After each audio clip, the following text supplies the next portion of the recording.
अस्सलाम वालेकुम दोस्तों, उम्मीद करता हूँ कि आप सब खैरियत से होंगे। तो अल्लाह के फजल करम से मैं भी ठीक ठाक हूँ। Quick update about bitcoin. हम बिटकॉइन का तज्ज़िया करेंगे और इस वीक में जो न्यूज़ हैं उनको भी स्टडी करेंगे जो डॉलर के रिलेटेड है। ठीक है, आपको पता है डॉलर और बिटकॉइन का इन्वर्स रिलेशन है।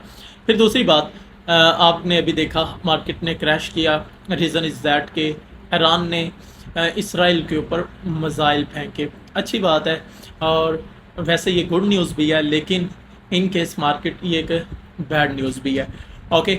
और दूसरी बात आप देख सकते हैं, मैंने जो सेटअप बनाया जहाँ जहाँ पर मैं बिटकॉइन को अकामुलेट करूँगा वो ये है। हमारे पास फर्स्ट एरिया जहाँ पर मैं बिटकॉइन को अकामुलेट करूँगा फिर वो 59,000 का है, और उसके बाद सेकंड एरिया जो वो 57,000 और 58,000 की है। ठीक, करंट सिचुएशंस के ऊपर 60,000 के रेंज में मैं लिटिल बिट जो है वो ट्रेड को ओपन कर सकता हूँ।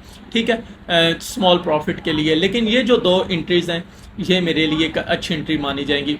और उसके बाद 64,000 की रेंज जो है ये वाली, जहाँ पर मैंने एक एरिया मार्क किया है ये वाला एरिया, और इसके बाद फिर 64,744। ठीक है, 64,744 ये एरिया, यहाँ पर बिटकॉइन जो है वो हमें स्मॉल रिजेक्शन दिखाएगा। इधर से हम फिर एक स्कैल्प ट्रेड करेंगे सेल के डायरेक्शन में। और दूसरी बात अगर की जाए, जो मैं इस जोन में से इकट्ठा करूँगा बिटकॉइन, वो मैं 70,000 74,000 की रेंज में उसको सेल करूँगा, क्योंकि बिलियंस ऑफ डॉलर की लिक्विडेशन जो है वो 70,000 से अबव पड़ी हुई है, जहाँ पर शॉर्ट ने लिक्विडेट होना है। तो इंस्टीट्यूट आपको पता है, और मार्केट का भी लिक्विडिटी को फ्यूल कहा जाता है। तो बगैर लिक्विडिटी को ग्रैब किए मार्केट का जो मैकेनिज्म वो बरकरार नहीं रह सकता। और इंस्टीट्यूट भी हमेशा इसी वक्त उसी दौरान प्रॉफिट में रहेंगे जब वो रिटेल ट्रेडर को लॉस करवाएंगे, उनकी लिक्विडिटी को ग्रैब करेंगे। ठीक है, उनसे छीनेंगे माल। तो अगर आप स्मार्ट हैं तो फिर आप इंस्टीट्यूट और बाकी जितने भी बड़े बड़े सरमाएदार हैं उनके साथ ट्रेड को ओपन कर सकते हैं, या उनकी चालाकी को आप अंडरस्टैंड कर सकते हैं। तो ये एक छोटा सा ओवरव्यू है जहाँ से मैं बिटकॉइन को बाई या सेल करूँगा। इसके बाद न्यूज़ की बात करते हैं।